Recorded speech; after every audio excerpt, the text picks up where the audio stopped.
Coming up next, Stephen Schwartz. A look at the extraordinary career of the lyricist and composer from Godspell to Wicked. Our panel reflects on the milestones and the glorious music that define his legacy.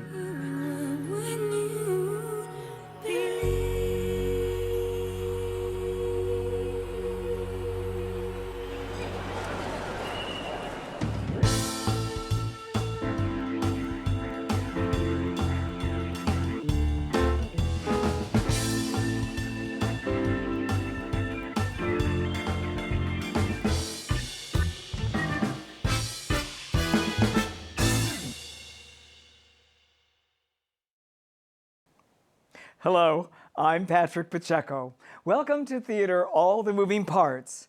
For more than 50 years, composer-lyricist Stephen Schwartz has been a defining voice in American musical storytelling. He has earned 3 Oscars, Grammy Awards, a Golden Globe, and a host of Tony and Olivier nominations.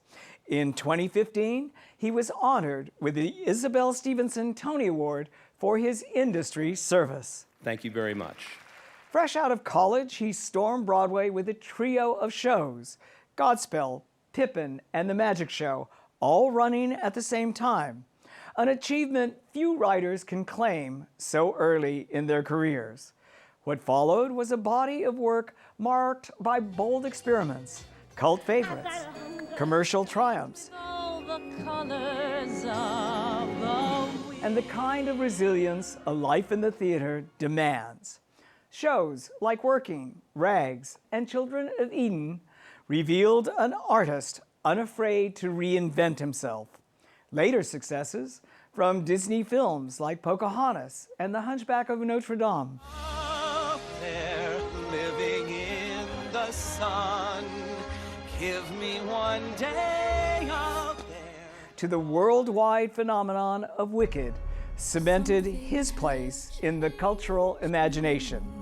This season alone, Schwartz has 2 major New York productions: the revival of The Baker's Wife, starring Oscar winner Ariana DeBose, and the new Broadway musical, The Queen of Versailles, starring Tony Award winner Kristen Chenoweth. Meanwhile, the Wicked films continue to captivate audiences across the globe. Today, our panel reflects on the artistry and legacy of one of musical theater's most enduring voices. Joining me are Ruthie Fierberg, executive editor of Broadway News, Matt Koplik, host of the podcast Broadway Breakdown, and Juan Ramírez of the New York Times and chief theater critic at Theaterly. Welcome, Matt, Ruthie, and Juan to Theater All the Moving Parts and to this Stephen Schwartz-orama. Part 2 of Wicked, the film based on the enormous stage musical phenomenon, just opened to record-breaking business. At the same time, Stephen Schwartz has The Baker's Wife, his 1976 musical that never made it to Broadway, in an off-Broadway revival. And then we have The Queen of Versailles on Broadway, though it has announced its closing notice. 50 years after he landed as the wunderkind of Broadway with Pippin in 1972, more than 50 years.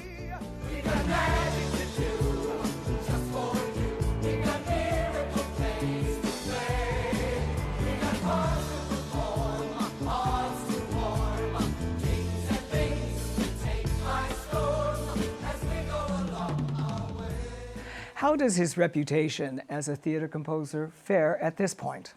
Matt, let's start with you. With the enduring success of Wicked, just like kind of everywhere all over the world and anew with the movie, I don't think that anyone can doubt his success, right? And his reputation as a composer. Just even with Queen of Versailles closing at the end of this year, I don't think anyone doubts his impact on theater, right? And you look at shows like Godspell and Pippin that have scores that have become staples of musical theater. And even the shows that haven't come to success, like Working or Baker's Wife, have songs that have come through. I mean, how many people have sung Meadowlark? Ruthie, do you think that the success of the Wicked films will assure his place in the pantheon of the greats, the Sondheims, the Lerner and Loews? I think it was already solidified, honestly, before that. I think having an active composing and writing career, since he is also a lyricist, with so many, like he has a hit like every decade, or at least a show that has an impact, as Matt was saying, every decade. It's like the longevity of that career is undoubtable. I think every time you say Stephen Schwartz doesn't have a Tony, people go, what? Like he's in the world of people who, it's like he is automatically thought of as an award-winning, everything-winning composer because he's been so present, because the quality of his work is so strong, because he's worked with others who we consider the greats. And I also think because he traverses, film and theater, not just through Wicked, but also previously through animated films. So I think he's on his way to a Lifetime Achievement Tony Award, no matter what. And I think the sound of Stephen Schwartz is in the culture. And he also has done so much to influence and to nurture up-and-coming composers and lyricists. Like, he is a big supporter through ASCAP, through the Dramatists Guild Foundation. I mean, he was Pasek and Paul's mentor and literally gave them money to start out. The composers of Dear Evan Hansen. Yes. So, I mean, his influence is also seen through the people and the younger talent that he's mentored who have come to their own level of impact. We should say he has 3 Oscars, Grammys, a Drama Desk. Exactly. Not a Tony as yet. Juan, what jumps out at you about Stephen Schwartz? I think what jumps out is there's a sweetness to his work that I think critically could be perceived as saccharine, but on the flip side of that, there is a ease of licensing that has made his work such a staple of any musical theater cabaret, any musical theater program. There is an off-Broadway-ness to a lot of his oeuvre, like things like The Baker's Wife, things like Children of Eden, that even if the world writ large does not know them, like you have heard someone in a class or in a cabaret sing them, and you think, what a sweet melody. I wonder how that fits into whatever show that's from. There's the tension of whether, how his work actually squares with the material, et cetera. But I don't know. I don't think we'll have a cold, clinical appreciation of his work yet. We're still very much in the middle of it. I mean, what a big year for new work, for reevaluations, for this movie that just came out. But I think he's secure in people's hearts. Yes. If somebody was not familiar really with Wicked at all, would you steer them to the films or would you steer them to the stage musical, albeit there's an economic difference there, to get the full experience of Wicked? The cast recording. Yeah, the original Wicked cast recording. It is what launched the legacy of Wicked. It created a phenomenon, that recording, for a reason. I'm a little in the ¿por qué no los dos? I am always going to steer people towards the stage property of almost anything. I think that the live theater aspect of it is important. I think that Wicked has particularly done a fantastic job of continually casting amazing actors in that show, and I think their production stage manager and associate director who keep that musical in shape. Do you have a preference, Juan? I think the stage show is pretty much perfect. There's a lot of clockwork sort of motifs in the stage production, and there is that score does run sort of like clockwork in a lot of ways, and you make a 5-6 minute number like Defying Gravity, turn it into 3.5 hours in the movie basically, and you appreciate how much of a tight ship Schwartz is running in terms of I also think go see Wayne Salento's choreography, go see Susan Hilferty's costumes, like that's everything that inspired what people ended up loving in the Wicked movies, and seeing it on stage and how you make magic on stage when you don't have cinema magic, all of those things are just incredible to see live. And musical theater in general is such a chemical response. It's something that your head doesn't always comprehend, but your heart does if the things work out. And something that Schwartz as a composer that he's been able to do pretty consistently is find a way to reach you chemically with his music. It's like love with anything. You don't ignore any flaws that it has doesn't matter, because what it gives you is so powerful. The Baker's Wife is back off Broadway now. It was the 1976 musical that famously closed out of town before it ever got to Broadway. It's now in an off-Broadway revival. Is it going to transfer to Broadway? What do you think, Juan? Who knows? I had a lovely time. I don't know, every iteration and every sort of, I have not read the book, for example, but I think Stephen Schwartz did a very lovely job on that. And I think Stephen Schwartz understood the, for lack of a better word, vibe of this sort of quaint little French village where like the baker moves in and then his wife kind of has an affair, but everyone, it's like all good. I think he executed that out beautifully. I think it's sort of mangled into the musical theater form where like we have to have this 11 o'clock revelation, and that's just not something that world really can support. Ruthie, best guess, is it going to transfer? Certainly people are really enamored with this production. It's extended. Everyone's excited about Scott Bakula being in a musical, and not only being in a musical because he was in The Connector at MCC, but he's singing in this musical. He's really forefronted. So I think there's a lot going for it, and it really is just going to come down to time and space. Why do you suppose Ariana DeBose, after her Oscar win, chose this role to come back in as the baker's wife in the title role? You tell me. I mean, it's a song that every woman in musical theater wants to be able to conquer. Not just women, by the way. The song being Meadowlark. The song being Meadowlark, which I have realized is actually kind of a Shonda Rhimes monologue set to music. For anyone who watches like Grey's Anatomy or Scandal knows what I'm talking about. But it's a great song for a role that actually isn't that heavy of a burden. And so it's a kind of nice ease back into theater. The stakes aren't super high. It has a lot of eyes on it, but it's not like she's in a production that's like in front of 1,200 people a night where she has to get her bearings. She can get her bearings in an intimate venue. And Classic Stage Company is a prestigious company. Like, I don't see why she wouldn't. I was going to say, I also think that she has so many unique talents and a combination of them that and who she is in the world, people don't really know what to do with her. Yeah. I think she wanted to supply, well, here's something that you haven't thought of me for that I can do, and watch me do it. Kristen Chenoweth, who was the original Glinda in Wicked, chose to do Jackie Siegel, chose to play Jackie Siegel in Queen of Versailles. Why do you suppose she chose that vehicle for a return to Broadway? I think she saw in that person, now a character, the sort of same, not down home, but the sort of all-American gumption with caveats. Whether the show explored those caveats well or not is another matter completely. But it's a chance for her to do this sort of modern day Dixie accented Mama Rose type of character, that like you could root for because Kristen is such a powerhouse and such a magnetic star that you want to root for.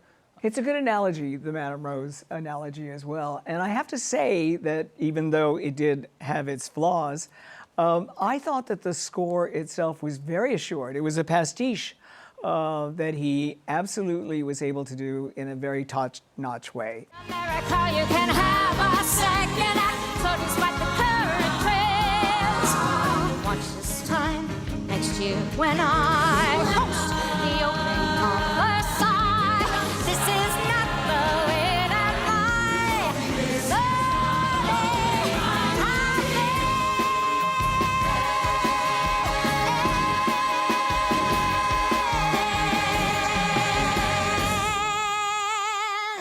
And thematically also, I think Stephen Schwartz is someone who, since the very beginning, has been interested in folklore and fairy tales, and this is American royalty. It goes back to you could really cram Magic to Do from Pippin, or War is a Science or something into this like Godspell, Children of Eden. Like these are Wicked even. These are all these like myths, and the way that we buy into them, perform them, how we accept them as a folk, as a community. Yeah, there's an epicness to all of the stories that he chooses to tell, even if the productions and the stories end up being intimate in the case of Pippin, or more bombastic in the case of Wicked and Queen of Versailles. The stories themselves have big implications. Well, and he also, I think what he does really well is I think he does music that is earnest and lyrics that are cheeky. I find that his more earnest lyrics, for me, don't scan so well. And with Versailles, because of the pastiche, it's actually able to blend really well to both of his talents. His characters also, a lot of his characters, have a common theme where they are always running towards something, chasing something that's not really real, and finding out in the end that whether they got what they wanted, it's still not what they want. It's sort of like wherever you go, there you are. You see that with Pippin, you see that with Jackie. I would argue you see that with Glinda and Elphaba and Wicked. You see that with the baker's wife. Yeah, As well. of an unhappiness or a misplacement in your own life and chasing a thing, then you get it or you get towards it and realizing that everything about the thing you wanted either isn't real or it doesn't fix whatever is inherently broken in you. Which I wonder if that's that sort of like post-60s sobriety of we didn't reach this like hippie utopia, you know? Yeah, And he comes out of that Yeah. age group. Although I will say that I think some of his earnest lyrics are brilliant. I mean, Name it. Oh, Name one? absolutely. For Good. For is Good. Yeah. Okay. One of A graduation staple. So let me say before we part, so much of me is made of what I learned from you. You'll be with me like a handprint on my heart. Definitely an earnest song. Yeah. I think even The Wizard and I is an earnest song that has great lyrics. I do think that he succeeds absolutely in cheeky lyrics. I Yeah. mean, I think of like Simple Joys and Pippin Sure. as like one of my favorites lyrically. Rather be a left-handed flea, a crab on a slab at the bottom of the sea, than a man who never learns how to degree, not till he's old and dead. And actually Wonderful from Wicked is one of the smartest lyrically to really make us think about our own language and the way we think about history, I think is absolutely brilliant. He did say that he enjoyed and is pretty good at writing angry songs as well. And there was one last night at. There was quite a few in Queen of Versailles, yeah. A lot of angry songs, which may be where his head is at as well, especially when it comes to the critics. Because probably apart from Godspell, his shows have always received very mixed reviews. I wonder if he's getting a fair shake from the critics, and if, because of his popularity, and he's made so much money, if the critics tend to look askance at him and perhaps with more skepticism than they normally would. I was looking at old reviews of Godspell, and even Godspell wasn't that critically well received. It was sort of like, yeah, it's charming, but there's not much there, and then it kind of blew up the way that it did. It's kind of been a rinse and repeat with him, where whether he gets any kind of positive feedback from critics, it's always with the caveat of like, this was fun, but like, let's not go too far. You're not Sondheim, kid. And the shows end up succeeding anyway in some respect. And I don't know, Sondheim never did particularly well with critics on a first go either. Yeah, So. it took Sondheim a while for critics to kind of get on board with him, and sometimes audiences took a while too. The true test of quality of a work is time.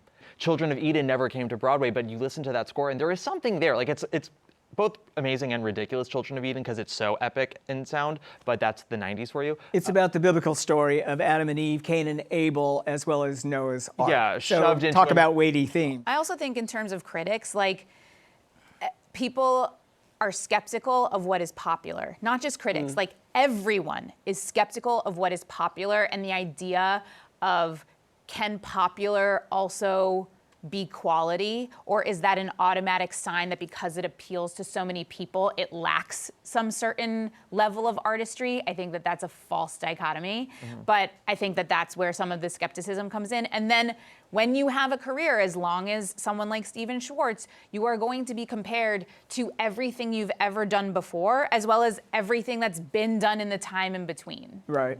Juan, you're a critic. Yeah, I am. Yes, you are. Ask the I'm critic. listening to this. And Why it's- are you the enemy, Juan? Do Tell us. it's also a matter of packaging, right? I mean, talk about Pippin. It's a show that this is the one probably negative thing I will ever say about Bob Fosse. But I've seen, there is a professional recording for Canadian television of, I think, pretty much the original Bob Fosse staging. I don't like it. I think it's too curdled into that Fosse cynicism, whereas you listen to that original cast recording and it's just such a beautiful folk album. It sounds like something that could have been recorded at the Muscle Shoals studio in Alabama back in the day, where like Aretha and Bob Dylan, like all these sort of like artists wanted to tap into that wave of folksy American singing. And I think it plays beautifully, but then you match it with this extreme Fosse cynicism, and if a critic at that point was going into a show wanting, the whole, what's the next Fosse black comedy? And then you get these songs that could seem syrupy and sort of sentimental in comparison, but What do you think is his most underrated show?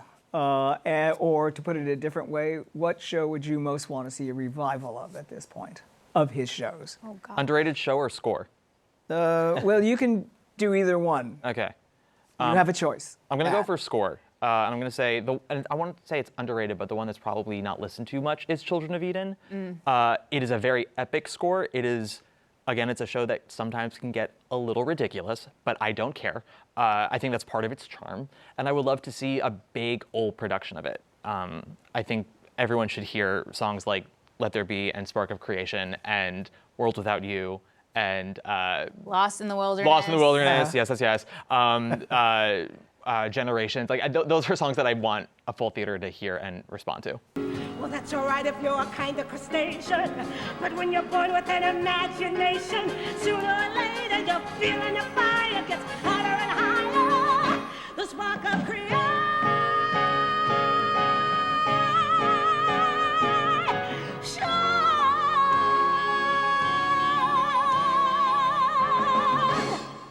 Ruthie, show or score?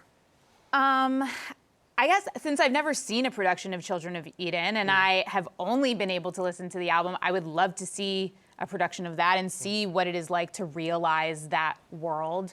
I do want to mention, though, one of his most brilliant scores is Hunchback of Notre Dame that he did for Disney animation, but then was made into a stage property that premiered at Paper Mill Playhouse, actually starring Michael Arden as Quasimodo, who is now his director for Queen of Versailles. So, like, that's very fun lineage.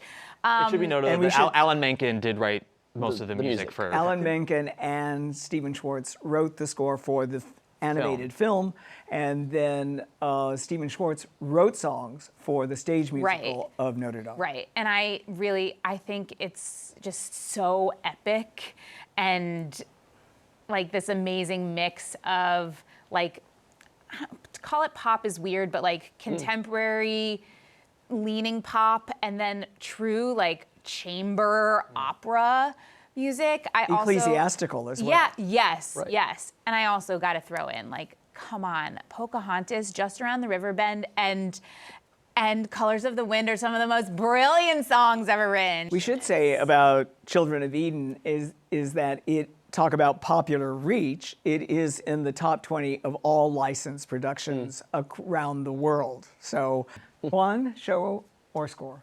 I would love to see a fully orchestrated production of the Requiem he wrote with Leonard Bernstein, you know? The Mass. Yeah. And I believe in God, but does God believe in me? I believe in any God, if any God there be. There was Baker's Wife, which would like, I think if you are a fan of musical theater, get yourself to the Classic Stage Company, because when are we ever going to see the show again? We have to wrap up, but favorite song and why, or favorite lyric. Who wants to go first? Well, favorite lyric I love is in Pippin from No Time at All. It's I believe if I refuse to grow old, I can stay young till I die. I love that line. Not my favorite song, just I love that lyric. I mean, something cheeky from that very song from Pippin, watching your flings get flung all over makes me feel young all over. It's such a fun sort of, and propulsive, you know, as watching your flings be flung, and it's such a sweet, earnest song, but it's like, how can you not smile and cry? Watching your flings be flung all over makes me feel young all over in just no time at all.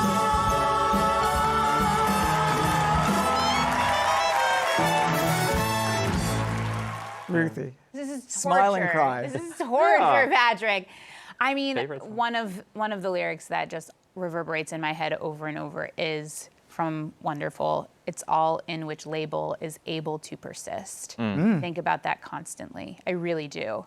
And Wonderful is from? Wonderful is from Wicked. Wicked. Okay, got it. I also think I tend to gravitate a little towards like, everybody thinks of Corner of the Sky from Pippin. I gravitate to Morning Glow. You know, everybody gravitates towards, Defying Gravity. I gravitate a little more towards like Wizard and I or No Good Deed. And the fact that there are so many songs On the Willows from Godspell, everybody talks about We're going to name Brilliant the City. entire song. No, I'm just saying, the fact that there's so much more than one song from every show speaks to his score writing ability, not just a songwriting ability. For me, it's Meadowlark. I can listen to Meadowlark over and over and over Who's and your over go-to again. recording? Whoever sings it. Go-to recording. Patti LuPone, Liz Calloway, also. a Liz great one. Calloway. There is. I would like to urge viewers to go to YouTube and find the totally legal recording of Judy Kuhn in concert doing Meadowlark. It is perfect. Advocate for Michael Kilgore.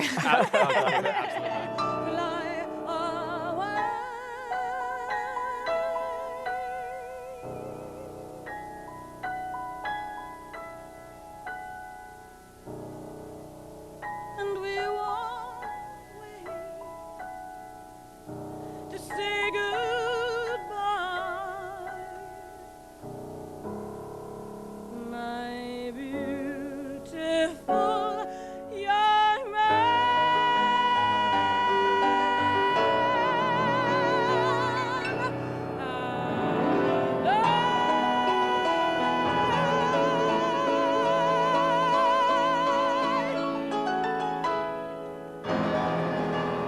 In conclusion, I should just add that Stephen Schwartz says that the song that most expresses his own personal philosophy on life is In the Beginning from Children of Eden. And the lyrics are, we cannot know what will occur, just make the journey worth the taking, and pray we're wiser than we were in the beginning. So talking about loyalty to self from Wicked, I think Stephen Schwartz has been very loyal to himself, and I hope he's enjoyed the journey as much as we have. And I hope that you enjoyed the journey as much as I have with these three. Thank you very much. Thank you. Thank you. you. Thank you. And thank you for joining us.